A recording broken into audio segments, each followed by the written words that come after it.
Olá, bem-vindos ao programa que fala tudo sobre peixes. Hoje, a equipe do Tudo Azul lhe levará a uma grande aventura sobre o oceano, lhe mostrando as mais diversificadas formas e espécies de peixes.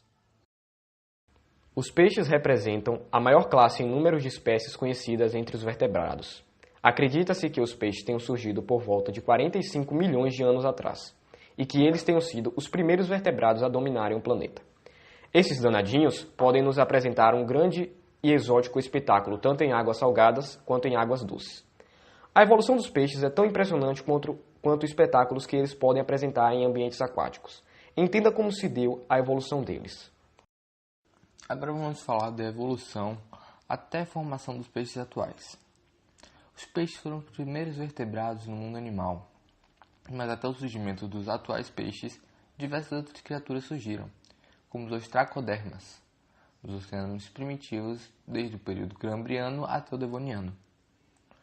Peixes muito diferentes dos atuais, sem mandíbulas e com um corpo recoberto de placas ósseas, muito semelhantes aos agnatos, ou conhecidos lampreias, que também não apresentam mandíbula e obtêm seu alimento por filtração dos sedimentos. Logo após, ocorreu a evolução desses ostracodermas, surgindo os placodermas e trazendo consigo uma importante novidade evolutiva, a mandíbula, e, consequentemente, a predação de animais. Com isso surgindo um mecanismo de ataque e de fuga, além do aprimoramento dos órgãos do sentido, trazendo um novo molde do que seriam os peixes conhecidos atualmente. Momento tudo por uma nota. O tubarão. Os tubarões são animais que apresentam estrutura óssea formada por cartilagem. Em geral, eles são animais marinhos e carnívoros que habitam as águas costeiras e oceânicas do fundo à superfície. E são animais feitos para o ambiente em que vivem e evoluíram. Eles ocupam diversos nichos ecológicos, tanto de ambientes árticos quanto de ambientes tropicais. Sua distribuição ocorre ao redor do globo, podendo ser chamado como cosmopolita. Ao redor do planeta são conhecidas cerca de 480 espécies de tubarões. Seu tamanho pode variar de 10 centímetros até incríveis 15 metros de comprimento. Nos tubarões, a reprodução é através da fecundação interna, pois eles são peixes cartilaginosos. Das 480 espécies conhecidas de tubarões, cerca de 88 já foram vistas na costa brasileira. A menor delas é o tubarão pigmeu, com apenas 10 centímetros. E a maior, que pode chegar a inacreditáveis 15 metros e 20 toneladas, o tubarão-baleia. Os tubarões possuem audição e olfato superior ao dos seres humanos. Eles são capazes de sentir o cheiro de uma gota de extrato de peixe num raio de 2.000 metros, além de conseguirem cheirar uma gota de sangue em 100 partes de água. Tem também a capacidade de ouvir sons longínquos e captar 7 vezes mais tonalidades de cores do que nós. Legal, né? Bem, a equipe do Tudo Azul conseguiu acesso direto a um grande doutor em biologia da Universidade ECA, o Ignório Simplócio, que vai explicar pra gente como que ocorre a estrutura corpórea dos peixes. É com você. Olá, a estrutura dos peixes ocorre da seguinte maneira. Os peixes possuem algumas semelhanças quanto à sua fisiologia, porém, algumas espécies apresentam características únicas. Em geral, não possuem medula óssea e o rim cefálico possui também a função endócrina e imunológica. A parte interna dos peixes é separada da externa por tecidos epiteliais. Seu exterior é composto principalmente por barbatanas, olhos, boca, ânus e escamas. Seu interior apresenta sistema digestório completo e possui brânquias cuja função é realizar a respiração. Obrigado. E quanto à reprodução dos peixes, você poderia explicar, falar mais um pouquinho pra gente, dizer como acontece, como é feita, enfim. Pois bem, a maioria dos peixes, eles são ovuvíparos, ou seja, as fêmeas não protegem seus ovos. E eles possuem também fecundação externa, no caso dos peixes ósseos, e fecundação interna, no caso dos peixes cartilaginosos. Apresentam também dimorfismo sexual, ou seja, eles são dioicos. Apresentam macho e fêmea, fazendo com que sua reprodução seja sexuada. Momento tudo por uma nota. Quem é esse peixe?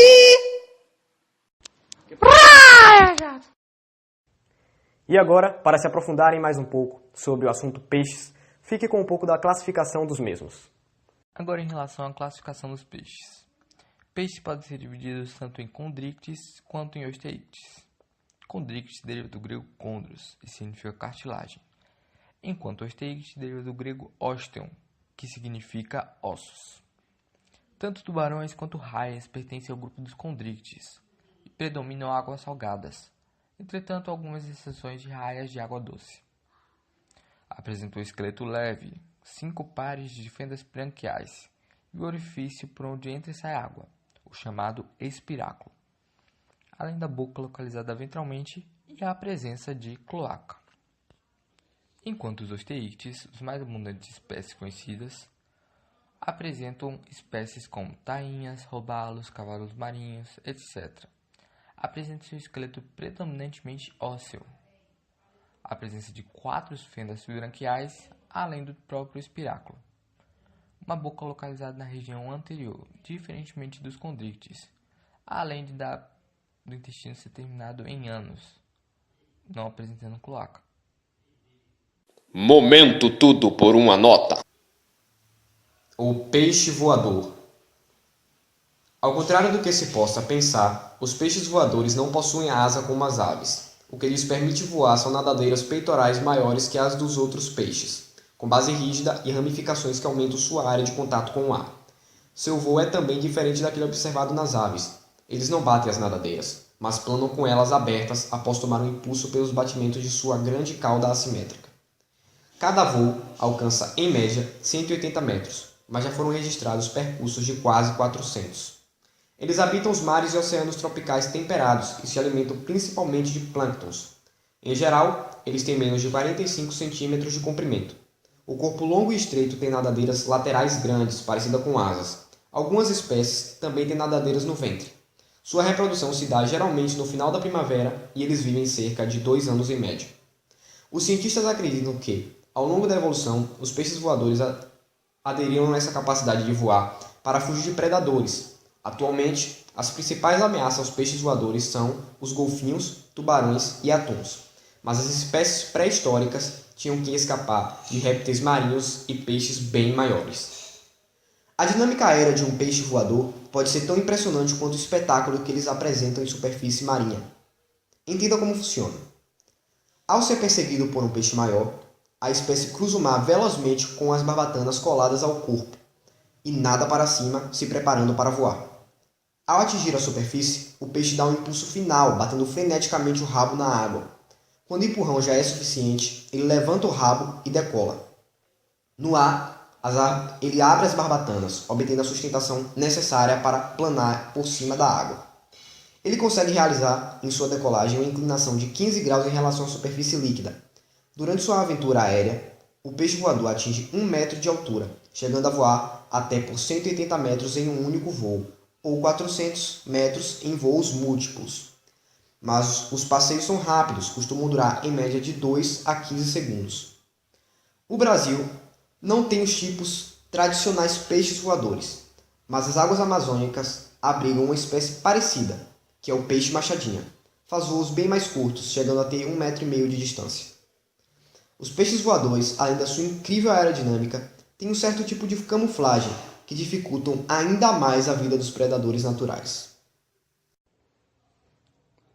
Eu sou Raya Chato, repórter veloz que estou em todo lugar. Eu estou na China, dos Estados Unidos, do Brasil, porque eu sou Raya Chato, Raya Chato. A raia. As raias são peixes cartilaginosos muito próximos dos tubarões, do ponto de vista filogenético, de tal forma que são incluídos na mesma subclasse. Por isso, a divisão entre raias e tubarões é meramente morfológica. As raias têm um corpo achatado dorsiventralmente e, por consequência, as fendas branquiais encontram-se por baixo da cabeça. Essa é a principal característica que distingue elas dos tubarões. As raias possuem 5 pares de fendas branquiais na região ventral do corpo. O corpo deste animal apresenta nadadeiras peitorais muito desenvolvidas, formando um disco. As nadadeiras dorsais e a nadadeira caudal são reduzidas ou podem estar ausentes. Elas não apresentam nadadeira anal. Atrás de cada olho é possível verificar uma fenda denominada espiráculo, que se liga à câmara branquial e serve de entrada de água para as brânquias. O tamanho de corpo que se verifica nas arraias pode variar de 15 centímetros a 7 metros de largura, de uma nadadeira peitoral a outra. Quase todas as arraias são ovíparas. O tipo de alimento preferencial das raias é constituído de invertebrados marinhos, principalmente de moluscos e crustáceos. O habitat geralmente onde vivem é associado ao fundo, por isso são conhecidos como peixes bentônicos, podendo ser pelágicos também. Possuem comportamento de se enterrar no sedimento. Apenas uma família vive exclusivamente em água doce. Todas as outras famílias vivem em ambientes marinhos e de estuário. A reprodução, como nos tubarões, é feita por fecundação interna, pois a raia é um peixe cartilaginoso. Este animal é considerado pelos especialistas um animal dócil que ataca geralmente para a autodefesa. Eu sou o Raia Jato e eu estou aqui no Amazonas com o pescador, que vai ser o meu entrevistado de hoje. Vem cá. Como é seu nome, senhor? Demora demais! Aqui tem que ser rápido! Volta, porque eu sou o Raia Jato! Vem cá, senhor, de novo. Vamos perguntar ele, que é burro. Aí chega de novo. Como é seu nome? Pescador? Paulo Tosse. Paulo Tosse! Você já pegou algum peixe voador aqui? Uai, já. Mas não tem peixe voador do Brasil, é mentira! Tem só o peixe machadinho, você já pegou algum desses? Já peguei o peixe machadinho assim, isso. Ah, tá certo, senhor. Peixe machadinho, na verdade, não é peixe voador, né? É peixe só pulador. Ele vai pular 1,5 m, mais ou menos, 2 palmos pra cima, 2 palmos pra mais.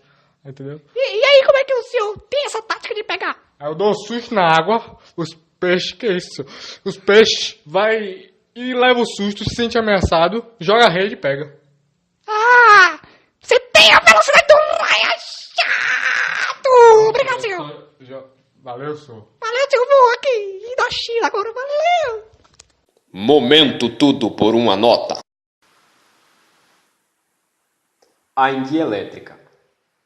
A enguia elétrica é um peixe elétrico que habita os fundos lamacentos de rios, córregos, lagos e pântanos, preferindo águas profundamente sombreadas. No entanto, ela sobe com frequência à superfície para respirar o ar atmosférico, obtendo até 80% de seu oxigênio através desse método. Esse percurso permite à enguia elétrica sobreviver confortavelmente em águas com uma concentração muito baixa de oxigênio. Elas podem ser encontradas no Brasil, Guiana, Guiana Francesa, Peru, Suriname e Bolívia. A enguia elétrica se alimenta de invertebrados. Os adultos também podem consumir peixes e pequenos mamíferos. Os primeiros recém-nascidos se alimentam de outros ovos e embriões de ninhadas posteriores. Os juvenis se alimentam de invertebrados, tais como camarões e caranguejos. Ela se reproduz durante a estação seca, época em que o macho faz um ninho com sua saliva em local bem escondido, para que a fêmea coloque seus ovos. O macho defende o seu ninho e filhotes vigorosamente. Não se sabe ao certo quantos anos vive a enguia elétrica na natureza. A enguia elétrica tem um corpo semelhante ao de uma serpente e não possuem cauda, nadadeiras dorsais e nadadeiras pélvicas. Elas possuem uma nadadeira anal extremamente alongada, que é usada para a locomoção. Essa enguia tem um corpo com formato de cilindro, cabeça ligeiramente achatada e uma boca grande. Os órgãos vitais para esse peixe estão todos na parte anterior do corpo e ocupam apenas cerca de 20% do peixe. A parte posterior do corpo contém os órgãos elétricos. A enguia elétrica tem 3 pares abdominais de órgãos que produzem eletricidade. Esses órgãos constituem 4/5 do seu corpo e são os órgãos que dão à enguia elétrica a capacidade de gerar 2 tipos de descargas elétricas, a de baixa voltagem e a de alta voltagem. Esses órgãos são feitos de eletrócitos, alinhados de uma forma que uma corrente de íons possa fluir através deles. Apesar da enguia elétrica ter o potencial de ser bastante agressiva, ela não é. Ela realmente só usa suas fortes descargas dos órgãos elétricos para a predação e para se defender. As fracas descargas dos órgãos elétricos são usadas para electrolocalização, bem como para a identificação de objetos estranhos. Isto é especialmente importante por causa da sua fraca visão. Essa enguia é um animal noturno que vive em águas escuras e barrentas. Assim, ela deve contar com a eletricidade para a detecção. Então é isso, ficamos por aqui. Espero que tenham gostado, aprendido e, acima de tudo, se divertido. Até a próxima.